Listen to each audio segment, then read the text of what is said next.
언제부터 실력적으로 우위를 점하지 못해가지고 추태를 부리는 클럽이 됐는지.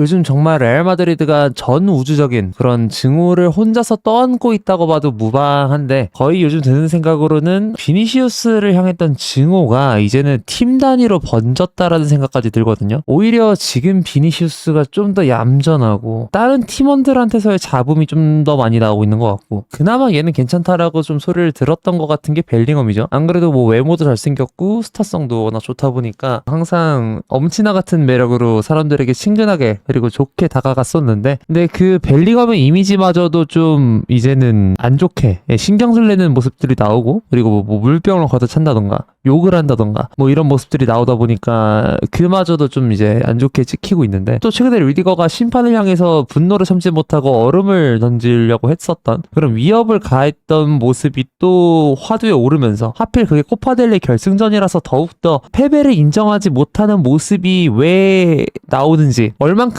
그 선수들이 간절했는지는 알겠지만 또 그만큼 화제성이 높았던 경기여가지고 더 화두가 됐는데, 요즘 들어 드는 생각으로는 페레즈가 만들었던 레알 마드리드의 특별한 이 고귀함, 이게 지금 많이 오용되고 있다고 생각을 하거든요. 이미지 소비가 좀 잘못되고 있다. 일단 이런 생각이 들게 된 이유가, 원래 레알 마드리드 하면 갈락티코 하면 레알 마드리드, 갈락티코 1기는 실패로 이어졌다는 해석이 많지만 그 정체성 면에서는 아직도 성공적으로 평가를 받고 있고, 갈락티코의 전환 자체로만 성공으로 평가받았던 1세대가 아니라 이제는 2세대가 성공으로까지 만들었죠. 챔피언스리그 3연패를 했으니까 뭐 그거 가지고 성공이 아니라고 할 수가 없고, 2기에서만 들었던 비기야만 하더라도 4개, 그 중에서도 3연패를 했으니까 뭐 이거는 당연히 성공이라고 볼 수 있고, 레알 마드리드가 지녔던 프리미엄은 정말 대단했어요. 지금 유니폼 같은 경우에도 지금 제가 거짓고를 하고 있지만 유니폼 자체는 되게 예쁘게 보일 정도로 이 흰색이 가져다주는 특별함, 또 거기서 레알 마드리드만의 이 특유의 로고가 가져다주는 뭔가 특별한 고귀함,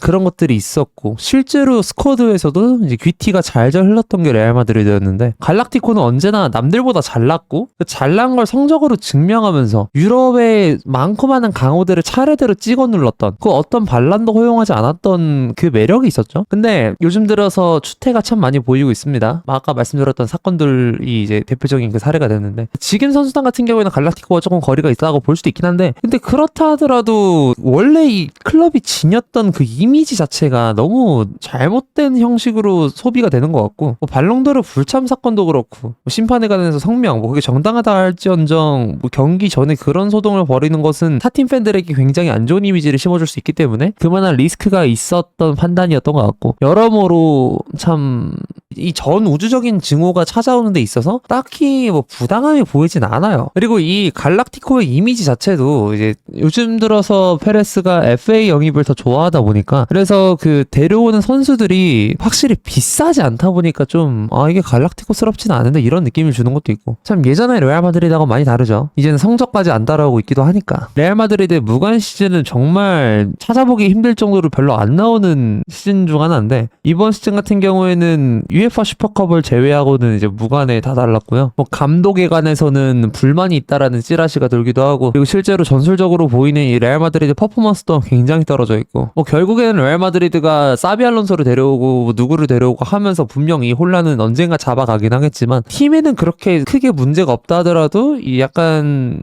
거한 저항 세력에 의해 많이 고생을 하고 있는 레알 팬들을 보면은 조금은 불쌍하다라는 생각도 들더라고요. 물론 첼시 팬들보다 행복하시겠지만, 훌륭한 구단주를 지녔고 전 세계에서 가장 위대한 역사 그리고 경기장을 지녔는데도 불구하고 이게 참 조롱의 대상이 되기가 쉽지가 않은데, 그간의 업보를 돌려받았다라고 하기에는 사실 레알 마드리드가 진짜 잘 나갔을 때 만행들을 딱히 한 적은 없고, 이건 정말 단기간 내에 해왔던 추태들에 관해서 지금 벌을 받는 기분이거든요. 언제부터 레알 마드리드가 뭔가 주도하는 축구가 아니라 끌려다니되 선수 퀄리티로 해먹는 축구를 해왔는지, 원래는 박수 쳐줄 줄 알던 그런 클럽이었는데 언제부터 실력적으로 우위를 점하지 못해가지고 추태를 부리는 클럽이 됐는지, 이것도 정말 의문스럽고 정말 많은 물음표들이 머릿속에 떠올라요. 되게 당황스럽기도 하고, 그리고 레알 팬들도 아마 좀 꽤나 많은 혼란이 있을 거라 생각하는 게, 선수 영입 관점에서도 당최 이해가 안 되는 부분들이 좀 있죠. 이번 시즌에도 이 센터백이나 풀백 쪽에서 시즌 아웃이 좀 조기로 나왔는데도 불구하고, 이렇게 되면은 그래도 선점을 하려고 했던 매물이 점 찍어져 있는 상황에서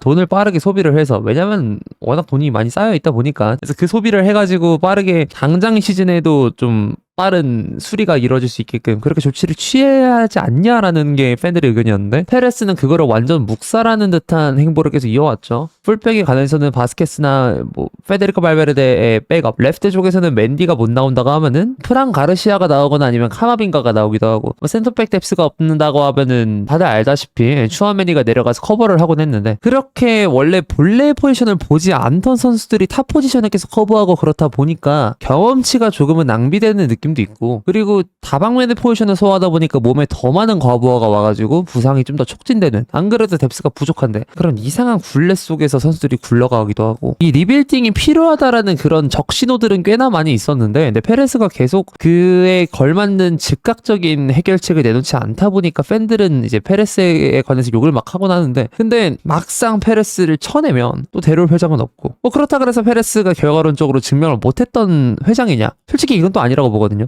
최근 몇 년간 봤을 때 이번 시즌 말고 뭐 그렇다 할 실패라고 볼 수 있는 시즌이 그나마 22, 23 하고 18, 19 이 정도가 있는데 이 페레스가 가지고 있는 고집이자 펼치고 나는 정책들은 다시 되돌아보면은 맞는 선택이었구나 싶은 게 있어요. 대표적으로는 이제 슈퍼리그가 있을 거고 이런 사람을 내보내자라는 의견도 꽤나 생각해보면은 논리적으로 피력하기가 좀 애매할 수 있다라는 거. 자, 레알 팬들은 좀 고민이 많을 것 같은데 그 와중에서 그나마 아놀드 FA 이적이 거의 확실시 된 거는 좋은 이슈가 될 것 같고 근데 이 페레스 얘기를 꺼내게 된 거는 다음 시즌에 또 센터백이 없을 수가 있거든요. 알라바는 또 추가 부상이고 밀리탕은 또 언제 놀지 모르고 그리고 이 둘이 눕는다는 이슈는 생각보다 상수. 제가 항상 어느 선수는 부상을 충분히 당할 수 있다라고 하지만 그건 어디까지나 변수라서 그걸 정배라고 보고 그거를 정배로 간주해서 리빌딩을 따로 진행하는 거는 너무나도 비효율적이기 때문에 보통은 그렇지 않을 거라고 말을 하긴 하지만 밀리탕하고 알라바 정도면 너무 심각하거든요. 한 선수가 아니라 두 선수가 같은 포지션 내에서 그렇다는 거는 이거는 명백한 상수라고 봐도 이상하지 않은 상황인데 근데 센터백 보강 이슈 나온다고 하지만 살리바의 FA 이적을 기다린단 말도 있고 근데 FA 이적 기간을 기다린다고 하면은 살리바의 계약 기간이 27년까지라서 2년을 기다린다는 소린데 그럼 그 2년 동안 또 탱킹을 할 것이냐 뭐 그거 말고 다른 선수들이 있다고 한들 레알 마드리드는 옛날에 그 갈락티코 정책의 가장 중요한 이제 키워드 중 하나였던 지단 파본 정책처럼 앞라인 즉 공격진이나 공격형 미드필더 이쪽에는 돈을 많이 투자하면서 뒷라인 즉 수비라인이나 수비형 미드필더 이쪽에는 돈을 그나마 적게 투자하는 그리고 수비수에는 1,000억 정도 되는 돈을 절대로 지르지 않는 게 이제 페레스의 원칙이라서 살리바나 아니면 뭐 좀 매물로 나올 수 있는 크리스티안 로메로나 그런 등등 센터백들 탑클래스 이거 레알 마드리드에 어울리는 센터백들 그런 선수들을 높은 이적료를 지불하고 데려오는 가능성은 별로 없는데 근데 뭐 알라바가 마침 튀어나왔던 거다 아니면 리디거가 마침 튀어나왔던 것처럼 FA로 튀어나오는 매물 중에 이번 시즌에 반다이크가 재계약하기 전까지는 반다이크를 제외하고는 아무도 없었거든요. 이러면 또 다음 시즌에 대한 의문부호가 들 수 있는 거지. 벌써부터 이제 좀 걱정이 되기 시작하는 거죠. 와 우리 다음 시즌 어떡하지 이렇게 되는 거니까 레알 팬들 입장에서. 근데 페레스가 재선을 못할 가능성은 거의 없다고 보여진다고 보고 어쨌든 근본적인 해결책이 없이 계속 얘기를 해보게 됐는데 참 레알 마드리드에도 많은 물음표가 붙는다는 걸 알 수가 있죠. 뭐 리빌딩 분표에서도 그렇고 지금 사회적인 이슈 면에서도 그렇고 레알 마드리드가 물론 이번 시즌 무관으로 끝나진 않았어요. 리그에서도 4점 차 정도가 지금 나고 있는 상태에서 2등으로 추격을 하고 있고 그리고 리그 경기에서 엘 클라시코도 있기 때문에 그 맞대결에서 이겼을 시에는 이제 리그 우승 충분히 가능하긴 하지만 근데 그 엘 클라시코 마저도 원정 경기고 그리고 4점 차라는 게 사실 탑 클래스 즉 이 리그 극상위권에서는 쉽게 좁혀지지 않는 격차거든요. 심지어 5경기밖에 안 남은 시점이라서 사실상 무관이라고 볼 수 있을 것 같아요. 또 챔피언스리그 8강에서 탈락을 기록한 거는 19-20 시즌 이후로 처음이니까 그리고 19-20과 18-19 시즌을 배제하고 봤을 때는 그 전을 봤을 때는 뭐